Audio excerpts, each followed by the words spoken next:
Üdvözlök mindenkit! Ez a videó a 94-es számú vasútvonalat fogja bemutatni, annak rövid történetét, jelenét és egy esetleges jövőképet. A feliratkozóktól szeretnék elnézést kérni, hogy ennyi ideje nem volt rendes videó a csatornán. Több projektemmel is dolgozok, amik nem állnak szoros kapcsolatba a videózással, és ezekkel ment el sajnos az idő, illetve hát más egyéb dolgokkal is. De kezdjük is! A vasútvonal a Boldva-völgyi Hévtársaság kezelésében épült Sajóecseg és Torna között. Az akkor 57,7 km hosszú vonalat 1892. augusztus 23-án adták át a forgalomnak. A trianoni határmódosítás után is a vonal jelentős része a határokon belül maradt. Az akkori Csehszlovákiához összesen 2,3 km került, és a magyar oldalon az új végállomás Hídvégardó lett. A vonal történetéről viszont ennyit, most nézzük meg a jelenlegi állapotát. Miskolcról Sajóecseg állomásra beérkezve közeledik felénk a 94 L jelzésű vasútvonal, amely innen Sajóbábonyig tart 4,7 km hosszan.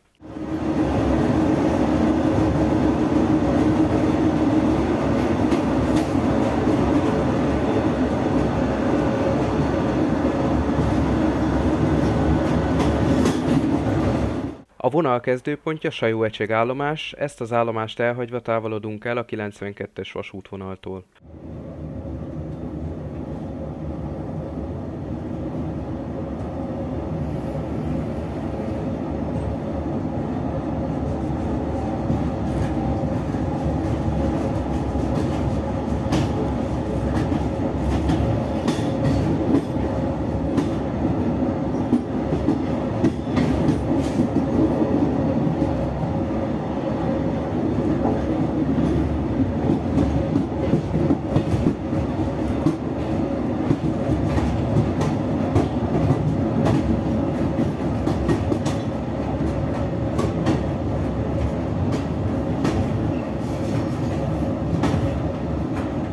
A vonalon az első megállóhely Alsó-Boldva. Ez a megállóhely Boldva településen található, annak a Sajóecseg felüli végén.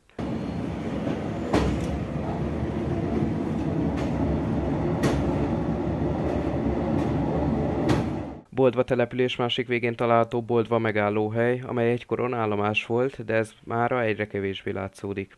Az állomás épületet elbontották, a bejárati jelzőknek már csak az oszlop áll, az átmenő vágányokon kívül a vágányokat megbontották, valószínűleg nem sokára el is fognak tűnni. Boldva egy kb. 2200 fős község Borsod-Abaúj-Zemplén megyében.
Boldva után Ziliz megállóhely következne, viszont ezt a megállóhelyet 2009-es menetrendváltással megszüntették.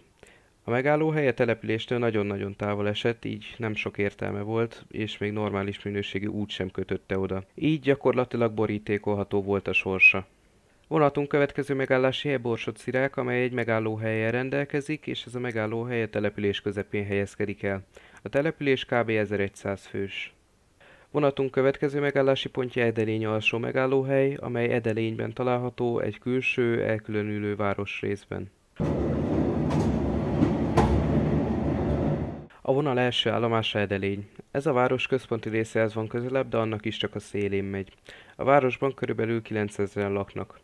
Az állomás 5 vágányos, amelyből az első vágány végpont felüli végén bemegy egy iparterületre, illetve a második vágány meghosszabbításaként a kezdőpont felé van egy kihúzó, amely nem éppen használható állapotban van. Illetve van egy csonkavágány is a kezdőpont felől. Az átmenő fővágány a harmadik. A biztosító berendezés is elég érdekes, ugyanis a kezdőpont felől csak helyszínállítású váltók vannak és egy váltókezelői iroda, addig a végpont felől vannak vonóvezetékesek is, és ezeket a forgalmi irodából lehet kezelni.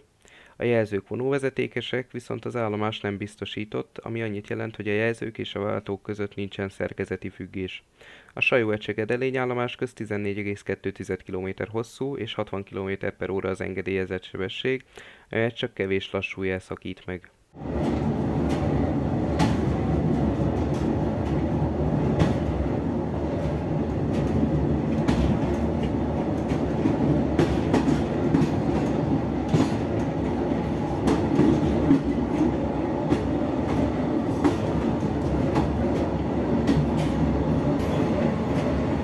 Edelény után Szendrőládon áll meg a vonat, vagyis inkább megy el mellette és áll meg a pusztaságban.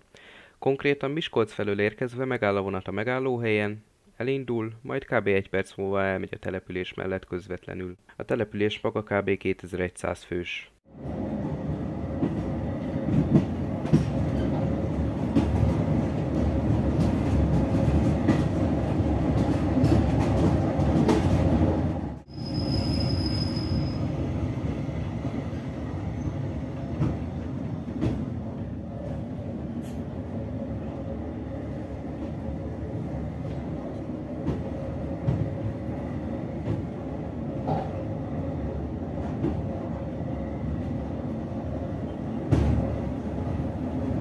Szendrőlád után Büdöskút puszta megállóhelyen áll meg a vonat, amely Szendrő külterületén található, és a nevét adó egyutcás településrésztől is kb. 1 kilométerre van, így ebben a megállóban a vonatok egy része nem áll meg, érthető okokból. Edelény után a következő állomás Szendrő. Az állomás gyakorlatilag a település szélén van, a mellette elterülő település 4000 fős. Az állomás 3 vágányos, amiből a másodikat, amely az átmenő fővágány, és a harmadik vágányt használják vonatfogadásra. A vonalon 2 keresztet kivéve így bonyolítják le az összes keresztet.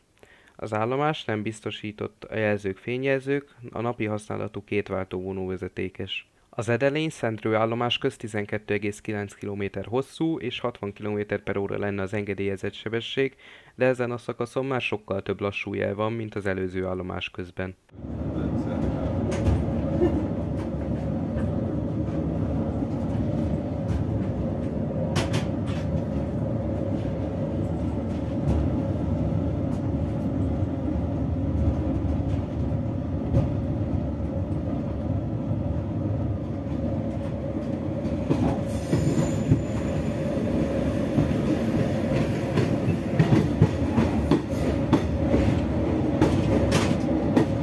Szendrőn a vonat megáll még egy helyen, a város egy másik részén, valamivel jobb helyen, mint az állomás van.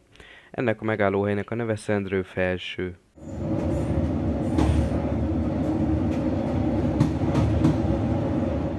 A vonal következő állomás a Szalonna, amely jelenleg nem funkcionál állomásként, ugyanis szolgálat nincs, a jelzők szabadállásban vannak mindkét irányból. Az állomás 4 vágányos, amiből a második vágány az átmenő fővágány, első vágány az csak a végpont felüli végén van bekötve, tehát csonkavágány, a negyedik pedig szinte ki sem látszik a gazból. A település mára alig 1000 fős.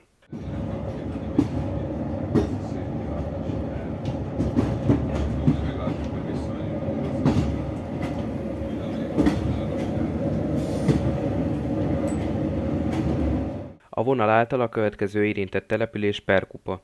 Ez a település 700 fős és a megállóhely a község szélén van.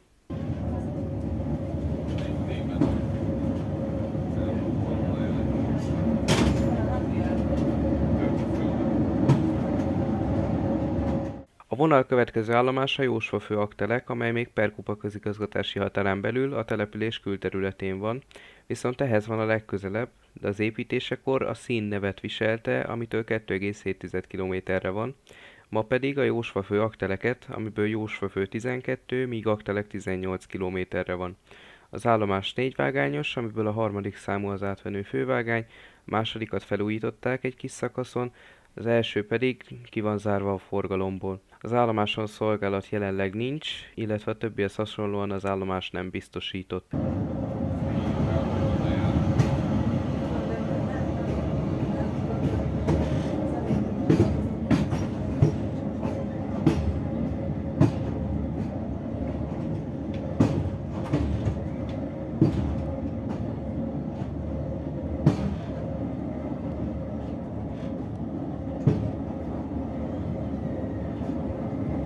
Bódvaszilas az utolsó állomás Tornanádaska előtt, a település 1000 fős, a vasút a település szélén halad el. Az állomás 4 vágányos, nem biztosított, a végpont felől 2 váltott vonóvezetékkel a központból, a többit helyszínen lehet állítani.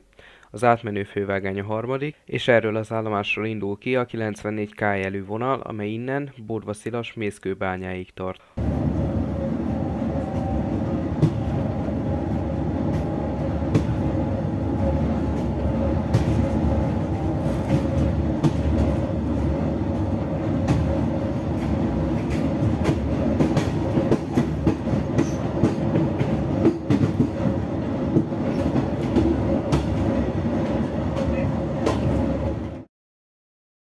Komjáti az utolsó megállóhely a vonalon, itt a vonal a határ felé vezető főút mellett halad, a településsel ellentétes oldalon van a megálló. A község 157 fős volt tavaly évelején.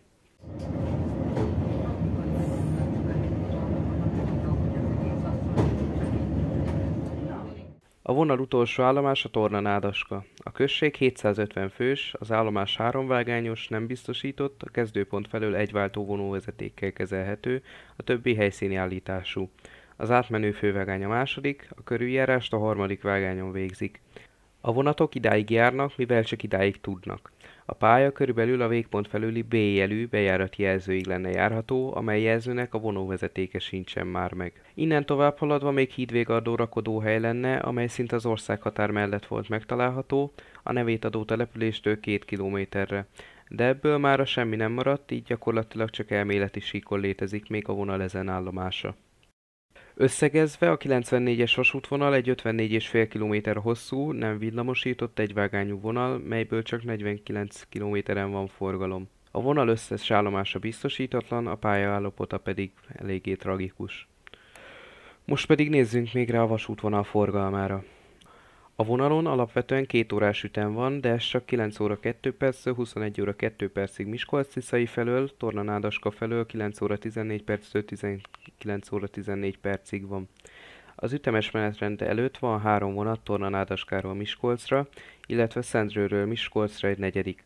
Illetve Miskolcról Tornanádaskára 2 vonat van még az ütemes menetrend előtt. A vonalon a menetrendi forgalmon kívül szinte semmilyen forgalom nincs. A vonalnak a jövője lehetne, ha átépítenék mind a kb. 58 kilométert villamosítva, és ezzel a Hidas-Németi vonalnak lenne egy elkerülő vonala, illetve lehetne egy kis határforgalmi vonal, a járműpark pedig akár Flört is lehetne. Az még megemlítendő, hogy Sajóecsektől Edelényig, illetve Perkupától Tornáig nagyon minimális módosításokkal alkalmas a nyomvonal akár 120 km/órára is. Edelénytől Perkupáig pedig 80-100 km/óra, amit ki lehet hozni a nyomvonalból. Persze, amíg vonalakon szűnik meg a személyforgalom, addig bármiféle mellékvonali felújításról gondolkozni egyszerűen csak egy álom. Ha tetszett a videó, nyomj egy lájkot, iratkozz föl, és hát találkozunk a legközelebbiben, remélem kisebb kihagyás lesz addig.